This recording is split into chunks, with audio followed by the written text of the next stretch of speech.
Manjari class. Hare Krishna, welcome you all in the class. आज की class में आप सभी वैष्णव को बहुत बहुत स्वागत है। ओम अज्ञानतिमिरान्धस्य ज्ञानांजन शलाकया चक्षुरुन्मिलितं येन तस्मै श्री गुरुवे नमः। श्री चैतन्य मनोभीष्टं स्थापितं येन भूतले स्वयं रूपकदा मह्यं ददाति स्वपदान्तिकम्। हे कृष्ण करुणा सिंधु दीन बंधु जगतपते गोपेश गोपिका कांते राधा कांते नमोस्तुते।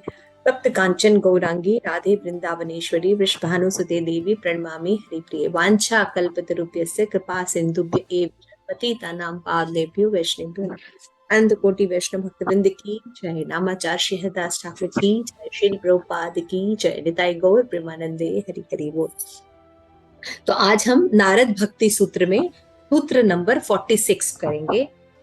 कस्तरन्ति कस्तरन्ति मायाय संगत्यज्यति यो महानुभावं सेवते निर्ममो भवति। माया को कौन तर सकता है?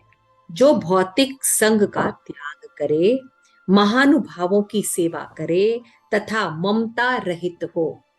तो अभी कंक्लूजन दे रहे हैं नारद मुनि कि जो लोग ये 3 कार्य करेंगे वही माया से तर सकते हैं। क्या क्या? जो भौतिक संग का त्याग करे, है ना, और जो महानुभावों की सेवा करे, है ना, तथा ममता रहित हो। तात्पर्य यस प्रियदर्शिनी लाउडली पढ़िए फर्स्ट पैराग्राफ पूरा। हरे हरे कृष्णा माता जी, दंड प्रणाम। तात्पर्य श्रील प्रभुपाद जी के द्वारा श्रील प्रभुपाद की जय। को तरने की तुलना कभी कभी सागर को पार करने से की जाती है। मृत्यु के समय बद्ध जीव को किसी अन्य भौतिक शरीर में जाना पड़ता है और यदि वह उच्च लोकों में जन्म ले तो भी बारंबार जन्म मृत्यु का दुख झेलना पड़ता है। इस संसार के सागर की सीमाओं को पार करने हेतु उसे भगवत धाम उठना होता है, किंतु यह बड़ा कठिन है क्योंकि कोई भी भौतिक इच्छाएं भले ही वे पापमय हो या पुण्यमय हो, बद्ध जीव को संसार में वापस फेंक देंगी। फिर भी भगवान कृष्ण इस पद्धति को सरल बना देते हैं। भगवत गीता में वे कहते हैं, देवी ही येषा गुणमयी मम माया दुरुत्तया मामेव ये प्रपद्यन्ते माया में ताम तरन्ति ते। मेरी इस त्रिगुणमयी भौतिक प्रकृति रूपी दैवी शक्ति को पार कर पाना कठिन है, किंतु जो मेरे शरणागत जीव सहर्ष इसे पार कर लेते हैं। नारद अब कृष्ण की शरणागति तथा दुस्तर माया सागर को पार करने के विषय में विस्तृत सूचना दे रहे हैं। प्रस्तुत सूत्र में वे आसक्ति के त्याग, महात्माओं के संग तथा ममत्व से मुक्ति का संकेत देते हैं। व्यक्ति को ये सभी तथा अन्य अनुकूल पद्धतियां स्वीकारनी चाहिए, किंतु साथ समझना चाहिए कि वह स्वयं के बल पर सागर को पार नहीं कर सकता। व्यक्ति की गंभीर भक्तिगत क्रियाओं के कारण कृष्ण को बचाव करने आना पड़ता है। भगवान अर्जुन कहते हैं, किंतु जो भक्ति में सेवा में संलग्न होकर अपनी समस्त क्रियाओं को मेरे अर्पण करके तथा एक निष्ठा के साथ मुझ में समर्पित होकर मुझे भजते हैं, उनके लिए मैं जन्म एवं मृत्यु के सागर से तुरंत पार लगाने वाला होता हूँ। अपने तात्पर्य में श्रील प्रभुपाद कहते हैं, केवल कृष्ण के पवित्र नाम जप से हरे कृष्ण कृष्ण कृष्ण हरे हरे, हरे राम राम राम हरे हरे भक्त सुगमता पूर्वक तथा उल्लास पूर्वक परम गति प्राप्त कर सकता है, किंतु यह गति धर्म की किसी अन्य पद्धति से प्राप्त नहीं हो सकती। जैसा पहले कहा गया है। थैंक यू माता जी, थैंक यू माता जी, thank you so much. Yes Aditi माता जी पढ़ेंगे थोड़ा सा। जैसे पहले कहा गया है, उच्च रूप में भगवत कृपा उनकी शुद्ध भक्तों द्वारा ही प्राप्त की जा सकती है। वे व्यक्ति को भगवान के उन चरण कमलों का आश्रय लेने में समर्थ करते हैं जो माया के विस्तृत सागर को तरने में एक नाव का कार्य करते हैं। हे कमल नयन प्रभु, अपने ध्यान को आपके उन चरण कमलों पर एकाग्र करके जो सारे व्यक्तित्व का भंडार है एवं उन चरण कमलों की अस्तित्व का भंडार है एवं उन चरण कमलों को अविद्या का सागर पार करने हेतु एक नाव के रूप में स्वीकार करने द्वारा व्यक्ति महाजनों, महान संतों, ऋषियों तथा भक्तों के पद चिन्हों का अनुसरण करता है। इस सरल पद्धति के माध्यम से व्यक्ति अविद्या का सागर उसी सुगमता से पार कर सकता है जिस सुगमता से गौखुर द्वारा बने गड़े और पार किया जाता है। थैंक यू माधुरी। तो यहाँ पे इस श्लोक में नारद मुनि करें, कस्तरति कस्तरति माया यह संग त्यज्यति यो महानुभाव सेवते निर्ममो भवति। तो क्या क्या चीजें बताई जा रही हैं कि अगर हम 3 चीजें करेंगे तभी हम करस्तरति कस्तरति माया, यानी माया से हम पार कब जा सकते हैं, भगवान से हम कब मिल सकते हैं। जब ये 3 बातें हम करते हैं, सबसे पहले होता है कि भौतिक संगी जो लोग हैं या भौतिक संग में जो हमें बनाए रखना चाहते हैं वो लोगों का त्याग कर दें और भगवान में आसक्त रहे। दूसरी बात बता रहे हैं, जो महानुभाव हैं, ऐसे महानुभाव जो भगवान के शुद्ध भक्त हैं, जो परंपरा से नॉलेज रखते हैं, ऐसे लोगों को क्या करें, ऑनलाइन लेक्चर ना सुने, उनकी सेवा भी करें।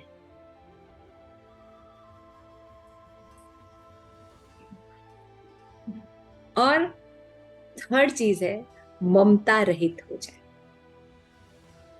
तो यहाँ पे एक चीज तो हमें ज्यादा क्लियर है, हमने पिछले 2 बार में 3 बार में पढ़ा था कि भौतिक संग क्या होता है। 2 तरह का भौतिक संग होता है, एक तो भौतिक चीजों से लगाव रखने वाले लोग, दूसरा स्त्री में आसक्त लोग। ये 2 संग होता है। इन 2 संगों में जो लोग होते हैं उनका त्याग करना चाहिए। फिर महानुभाव, भगवान की सेवा में जो लोग लगे रहते हैं, यानी महात्मा के बारे में हमने पढ़ा कि वो महात्मा कैसे होते हैं, लक्षण भी उनके बताए कि जो निरंतर भगवान की भक्ति में लगे रहते हैं और जो ऑथराइज्ड वे में जुड़े होते हैं, परंपरा से उनके पास ज्ञान होता है। तो वो महानुभावों की सेवा करना, यानी सेवा करने का मतलब है कि उनकी अनुकूलता स्वीकार करना। सेवा किसकी करते हैं हम? जिससे हम प्रेम करते हैं, जिसकी बातों के अनुसार हम अपना जीवन जीना चाहते हैं, है ना? ऐसा ही है ना? सेवा हम किसकी करते हैं? ऐसे लोगों की सेवा करते हैं ना, पसंद करते हैं सेवा करना जिनसे हम प्रेम करते हैं। प्रेम करने का मतलब उनके अनुसार जो बातें हैं उनको हम एक्सेप्ट करते हैं, उनकी श्रद्धा, उनका विश्वास, उनके जो भी चीज वो फॉलो करते हैं उनको हम अपनाना चाहते हैं। तो हम ऐसे लोगों की सेवा करते हैं। तो जो भगवान के भक्त हैं, ऑथेंटिक भक्त हैं, उनका सेवा करना। और थर्ड है ममता रहित।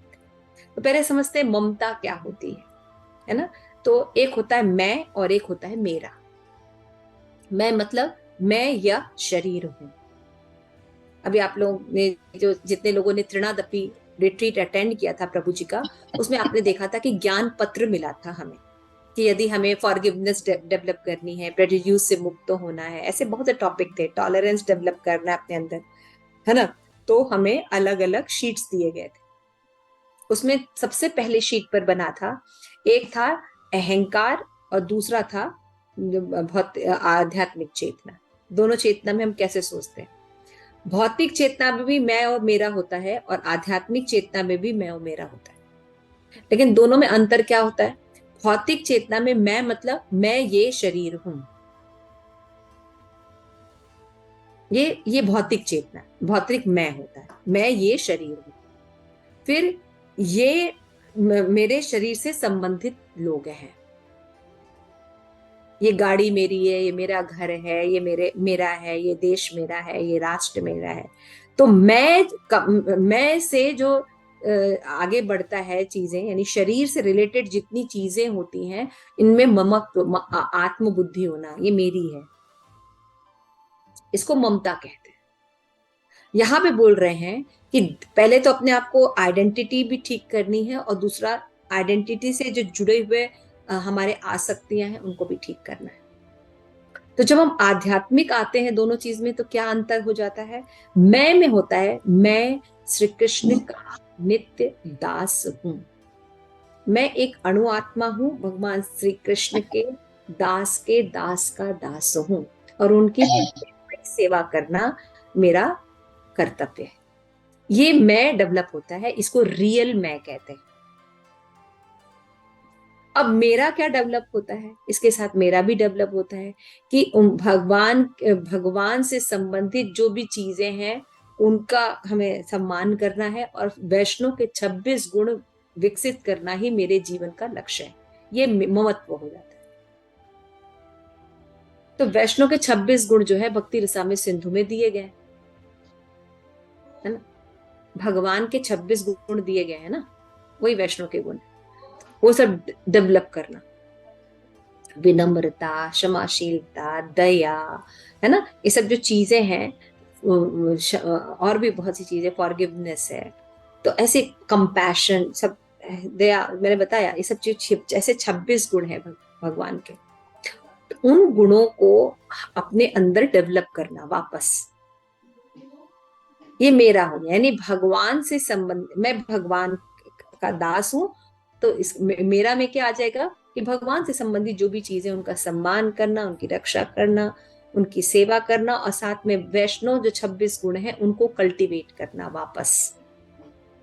तो ये रियल ममत्व हो गया। पद्मा माता जी, समझ में आ रही है बात कि भौतिक ममत्व में और आध्यात्मिक ममत्व में, दोनों में ममत्व रहता है। तो जो मध्यम अधिकारी होता है उसके अंदर 4 चीजें होती हैं, है ना। आत्मवत्व होता है, इज्ज होता है, पढ़ा है आप लोगों ने, आप लोग संकल्पा मंत्र शीट पढ़ते हैं, प्रेम मंजरी पढ़ती है। यस, 4 चीजें कौन कौन सी? आत्म बुद्धि, इज्ज बुद्धि एंड एक ममत्व भी होती है, और ममत्व एंड तीर्थ बुद्धि। तीर्थ बुद्धि।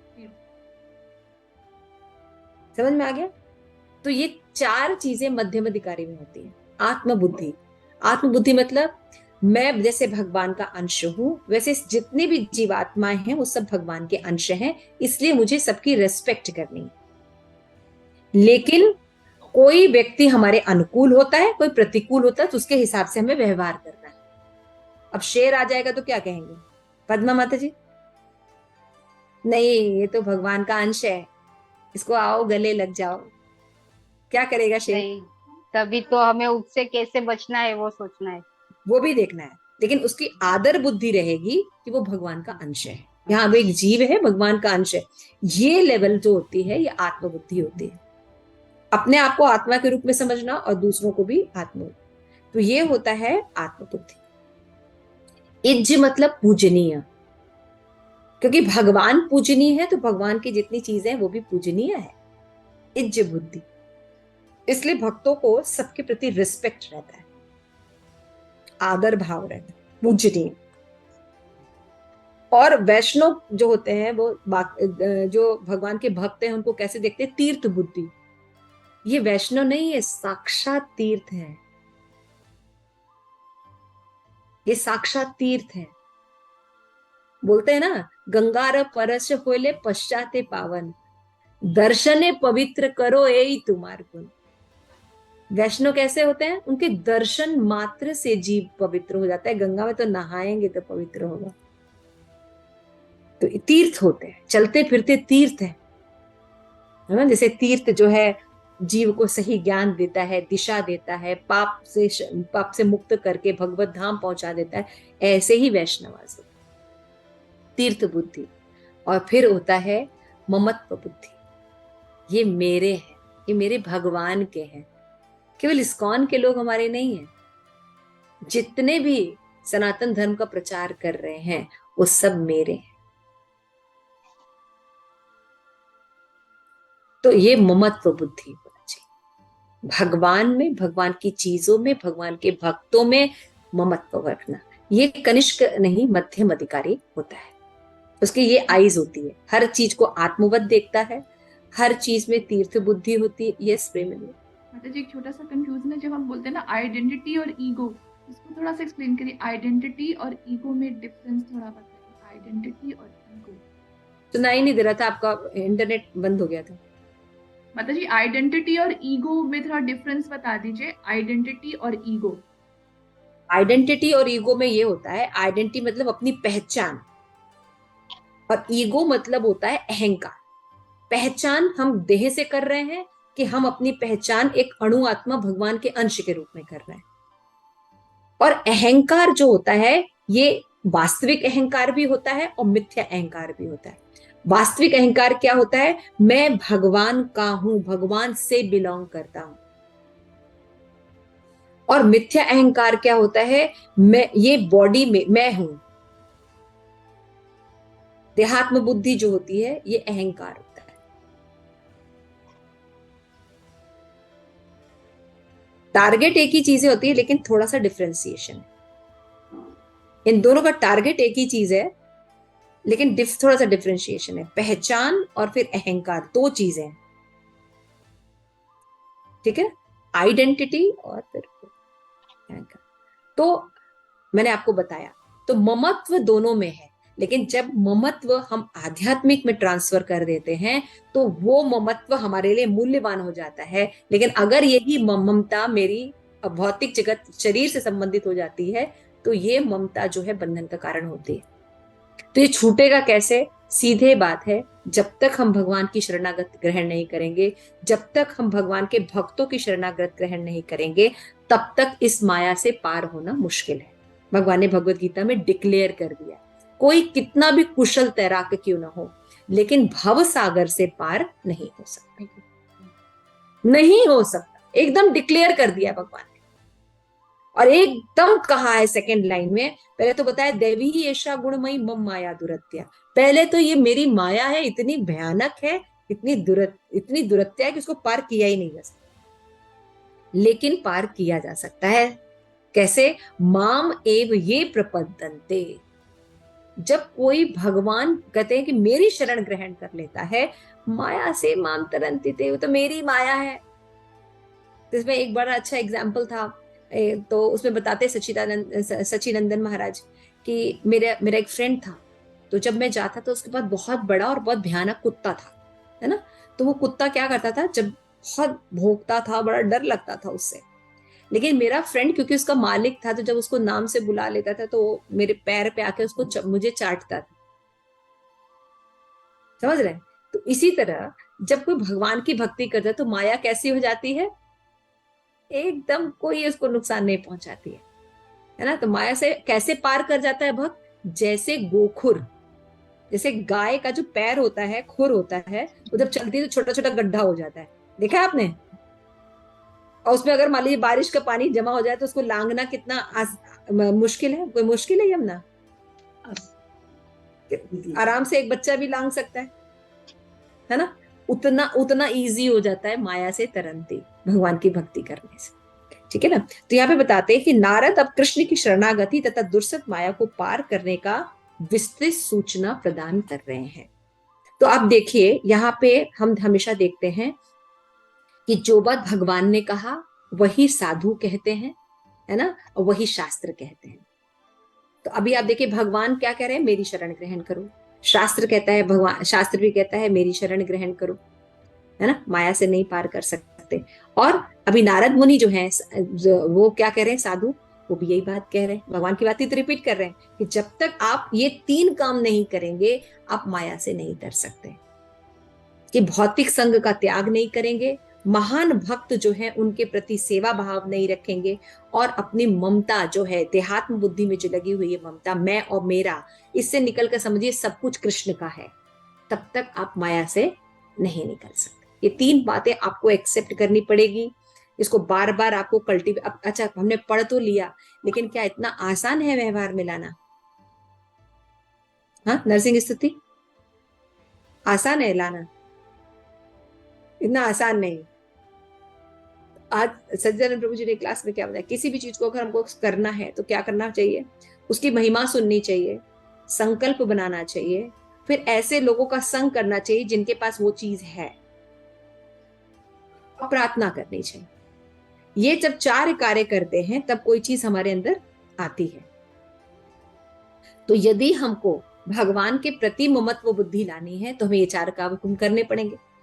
पहले तो महिमा सुननी पड़ेगी, फिर हमें देखना पड़ेगा कि अगर हम इसका पालन करते तो क्या हमें लाभ होगा, क्या हानि होगी, है ना? फिर हमें ये देखना होगा कि अगर हम भक्ति नहीं करते, फिर हमें देखना पड़ेगा कि लाभ और हानि हो गई, वो हो गया, संकल्प बनाना पड़ेगा। ऐसा नहीं कि बस ऐसे ही, हाँ ठीक है माया में तान तरती है हमें भगवान। अरे पहले संकल्प करना कि मुझे तरना ही है, संकल्प बनाना पड़ेगा आपको। आप अगर कोई व्रत रखते तो संकल्प कर देना, आज पूरा दिन हर शुक्रवार को 15 दिन तक मैं ये काम करूंगी, संकल्प लेते ना। फिर शुक्रवार को जब वैभव लक्ष्मी का पूरा हो जाता है 10-12, तो फिर क्या होना चाहिए, उसका उद्यापन किया जाता है, करते हैं ना ऐसे। तो जब कोई बहुत ऐसा कार्य जो कि हमें करना ही है, तो उसमें हम संकल्प लेते हैं। तो संकल्प होना चाहिए हमारे पास, संकल्पा मंत्रास होने चाहिए, संकल्प होना चाहिए। फिर ऐसे लोग होने चाहिए हमारे पास जिन्होंने इसको किया है, तो क्या हो जाएगा, हमारे अंदर भी ऐसे भाव आ जाएंगे। तो यहाँ पे देखिए लिखा है कि व्यक्ति को गंभीर भक्तिगत क्रियाओं के कारण कृष्ण को बचाव करने आना ही पड़ता है। जब हम ये इस तरह से प्रयास करते हैं, इन तीनों कार्यों को करने का प्रयास करते हैं, तो भगवान क्या करते हैं, निश्चित आते हैं हमें माया से निकालने के लिए। क्यों? क्योंकि बिना भगवान के इंटरफेरेंस से हम अपने आप माया से नहीं निकल सकते, हमारी योग्यता नहीं है। तो भगवान कब आएंगे, जब हम ये 3 प्रयास करेंगे। भगवान कृष्ण अर्जुन से कहते हैं कि भक्ति में सेवा में संलग्न होकर समस्त क्रियाओं को मुझे अर्पण करके एक निष्ठ भाव से मुझे अर्पित हो जाता है, तो मैं उससे जन्म मृत्यु के चक्र से तत्काल निकाल देता हूं। 12वें अध्याय में भगवान बोलते हैं 6 और 7 श्लोक में। तो इसलिए सबसे बेस्ट तरीका जो चैतन्य महाप्रभु ने बताया, जो कि साक्षात कृष्ण है, उन्होंने कलयुग के लोगों की दशा बता के हमें बहुत इजी मार्ग बताया है कि कैसे हम भगवान में अनुराग डेवलप करें। हरे कृष्णा कृष्ण कृष्ण हरे हरे, हरे राम राम राम हरे हरे। इस हरे कृष्ण महामंत्र का चैंटिंग करें, अपराधों से बचें, फिर महानुभावों का सेवा करें, तो अपने आप क्या हो जाएगा, भौतिक संग में हमारा वैराग्य हो जाएगा। और ममत्व बुद्धि जो है इस जगत में लगी हुई है, वो भगवान में ममत्व बुद्धि हो जाएगी, भगवान के भक्तों में ममत्व बुद्धि हो जाएगी, जो कि बहुत जरूरी है।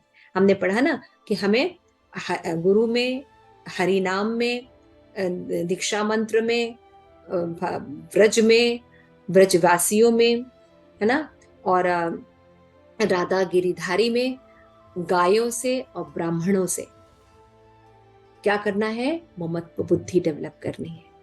ये मेरे हैं, ये मेरे भगवान के अंश है, ये भगवान को प्रिय है। ऐसे हमको अप्रीति पूर्वकम सेवा करनी, ऐसी सेवा जो हमने पहले कभी नहीं की। अप्रीति पूर्वकम मैंने पूर्व में हमने ऐसी प्रीति नहीं दिखाई है उनके साथ, अब ऐसी प्रीति दिखानी है। तो पहले कहा गया कि उच्च रूप में भगवत कृपा कर उनके शुद्ध भक्तों द्वारा ही प्राप्त की जा सकती है। जब हम शुद्ध भक्तों का एसोसिएशन करते हैं तो उनकी कृपा से हमें लाभ मिलना शुरू होता है। तो आज जैसे हम डिस्कशन कर रहे थे कि सर जो आजकल का डिटेरियोरेटेड है, उसमें जो हिंदू धर्म रह गया है, उसमें अगर वो एक सच में ऑथेंटिक रूप में पालन करते तो एटलीस्ट सत्वगुणी तो रहेंगे। लेकिन वे व्यक्ति भगवान के चरण कमलों का आश्रय लेने में समर्थ रहते हैं, जो माया के विस्तृत सागर से तरने के एकमात्र नाव का कार्य करते हैं। लेकिन जो भगवान, जो इस दुनिया में नहीं रहना चाहते, इस भौतिक जगत से निकल के अपने भगवत धाम वापस जाना चाहते हैं, भगवान की सेवा करना चाहते हैं, उनको एकमात्र भगवान की सेवा करनी पड़े। यानी माया से अगर निकलना है तो एक ही रास्ता है। कौन सा पद्मा माता जी, क्या रास्ता? वैष्णव और ब्राह्मणों की सेवा। वैष्णव ब्राह्मणों की सेवा, ओके। यस, नरसिंह की स्तुति। भगवान की सेवा तो है ही माता जी, पर वैष्णव की सेवा करेंगे तो ज्यादा जल्दी पार कर सकते, पार कर पाएंगे। यस, नरसिंह की स्तुति माता जी।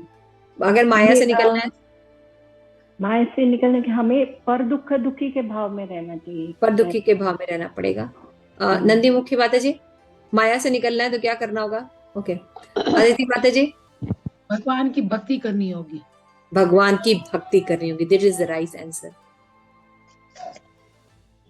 भगवान क्या कह रहे हैं? देवी ही ऐशा गुणमयी मम माया दुरत्या माम एव ये प्रपद्यन्ते माया में तांतरे। पहले भगवान की शरण ग्रहण करनी पड़ेगी, है ना। तो ये मार्ग बिल्कुल क्लियर होना चाहिए कि भगवान की शरण ग्रहण करनी है, फिर भगवान से जो आसक्त भक्त है उनका भी संग करना है, सेवा करनी है, और फिर ममता रहित हो। क्लियर? तो यहाँ पे बताते हैं 10वें अध्याय का बहुत सुंदर बताया गया है कि हे कमल नयन प्रभु, अपने ध्यान को आपके उन चरण कमलों पे एकाग्र करके जो अस्तित्व का भंडार है एवं चरण कमलों को अविद्या को का सागर पार करने हेतु एक नाव के समान है ना। व्यक्ति महाजनों के पद चिन्हों का अनुसरण करके, देखिए यही बताया ना, पहले क्या बताया है कि भगवान का सुंदर चरण वो नौका के समान है, और उनके जो संत हैं, महाजन है, 12 महाजन, उनका जो पद चिन्ह पर चलना, और यह सरल विधि के माध्यम से व्यक्ति अविद्या के सागर को बहुत सुगमता से पार कर जाता है, जैसे गोखुर द्वारा बने गड्ढे को पार किया जाता है। तो जो नारद मुनि कह रहे हैं यही हमारे शास्त्र में लिखा है, यही हमारे गुरु ने भी कहा है। तो गुरु, शास्त्र, साधु, ये तीनों प्रमाण हमें मिल जाते हैं। यानी क्या ऑथेंटिसिटी सामने आई कि अगर हमें भगवान की भक्ति करनी है और माया से बाहर निकलना है तो हमें भगवान कृष्ण की शरण ग्रहण करनी पड़ेगी, उनके शुद्ध भक्तों की सेवा करनी पड़ेगी, और हमारे जो ममत्व बुद्धि देह से है हमारे, इसको त्याग कर भगवान में और भगवान के भक्तों में करनी पड़ेगी, है ना। ठीक है। तो एक नेगेटिव चीज बार बार आती है कि भौतिक संग का त्याग करें, तो वो अपने आप हो जाता है भक्तों की कृपा से। जैसे जैसे भगवान के प्रति आसक्त होते हैं, भक्तों के प्रति आसक्त होते हैं, उनकी सेवा करते, वैसे वैसे मटेरियल आसक्ति कब खत्म हो जाती पता भी नहीं चलता, है ना। इसीलिए आप देखिए जब कोई भगवान कृष्ण की भक्ति करता है इस्कॉन में, कितनी बड़ी बड़ी चीजें एक साधारण छोटे छोटे बच्चे भी कर लेते हैं, है ना, भगवान की कृपा से, भक्तों की कृपा से। और बाहर के लोगों को बहुत मुश्किल होती है। हम लोग को छोटे छोटे, हमारे जैसे स्त्रियां भी ज्ञान जानते हैं, है ना, कितने गोही गोही ज्ञान हम लोग जानते हैं, है ना, कितना इजीली हमारे लिए सब चीज अवेलेबल हो जाता है। तो थैंक यू सो मच। आज का जो ये श्लोक है, माता जी ऐसे कहते हैं कि भगवान की कृपा, तो कृपा हाँ। कृपा का मतलब कृपा कैसे का मतलब होता है, ये माता जी बहुत बार सच्चिदानंद प्रभु जी ने और महाराज ने बताया है, प्रयास पर कृपा डिपेंड करती है। तभी भगवान भगवद गीता में कहते हैं ना, ये माम प्रपद्यन्ते, जो जो जिस भाव से मेरे पास आता है उस भाव से मैं उसका कल्याण करता हूँ। बोला ना भगवान ने भगवद गीता में, इसकी जो कैपेसिटी रहती है, जो भी जिस भाव से मेरे पास आता है। इसीलिए अगर आप देखिएगा तो भागवतम भी ये बात कहती है कि अगर अकामो है या सर्व काम है, आप कुछ भी मोक्ष कामा उदारधि कुछ भी है, लेकिन आप भगवान के पास जाइए मांगने के लिए। मांगना ही है तो भगवान के पास, तो वो कृपा है। नहीं, भगवान एक तो होता है आपका प्रयास, आप प्रयास करते हैं तो भगवान की कृपा उसी के अकॉर्डिंग आती है। नहीं, कृपा वर्ड का मीनिंग माता जी। कृपा का मतलब ये होता है कि आपके भाग्य में नहीं है, आपकी पहुंच में वो चीजें नहीं है, लेकिन भगवान ने आपको सुलभ करा दिया। ठीक है, ये होती है कृपा। और भी बहुत से मीनिंग हो सकते हैं, किसी के मन में कोई थॉट हो तो बता सकता है। कृपा हर जगह प्रभुपाद ने अलग अलग बताई है। कृपा का मतलब होता है भगवत भक्तों का एसोसिएशन होना। कृपा का मतलब होता है शास्त्र के गूढ़ रहस्यों को समझ पाना। ये सब भगवान की कृपा होती है। भक्तों का एसोसिएशन प्राप्त होना, हमें शक्ति प्राप्त होना कि हम वो कार्य कर सकें, है ना। और या ज्ञान प्रकट होता है, ज्ञान प्रकट होना भी भगवान की कृपा होती है। विपरीत परिस्थितियों में टॉलरेंस बना रहता है, ये सब भगवान की कृपा होती है। जब विपरीत परिस्थितियां आती हैं तब भी भगवान में एक निष्ठ भाव बने रहना, ये भी भगवान की कृपा होती है। इस तरह से भगवान की कृपा का प्रभुपाद ने अलग अलग जगह बताया है, लेकिन और भी कोई लोग जोड़ना चाहे तो प्लीज बता सकते हैं। भगवत कृपा जहां तक मुझे याद है यही सब है। हाँ जी, हरे कृष्ण माता दी। यस प्रिय श्रीमत। हाँ जी माता दी, ये भी भगवान की कृपा है कि हम जो भक्ति कर रहे हैं ना, जो हाँ। भी हम हरे कृष्ण महामंत्र सुबह उठ के करते हैं, साधना करते हैं, है ना, मंदिर जा रहे हैं, वो भी कलयुग में, वो भी कलयुग के जीव। हाँ। हम आसपास, हाँ जी, हम आसपास देखते हैं कि कहाँ लोग भटक रहे हैं, है ना। नहीं तो श्रील प्रभुपाद ने, गुरु महाराज ने हमारा हाथ पकड़ा है, बिल्कुल सही बात। भव सागर से पार कराएंगे ही। और हमें बिल्कुल। प्रयास करना है बस, ये बात प्रयास है। बस प्रयास। हाँ जी, तो ये कृपा है उनकी। ये सब कृपा, ऐसे ऐसे डिफाइन किया गया मर्सी। और कुछ? तो हम यहाँ पे क्लास अपना समाप्त करते हैं आज का। Thank you so much. शिल प्रपात की जय। आप सभी गौर भक्त बिंद की जय। निताई गौर प्रेमानंदे। हरि हरि बोल।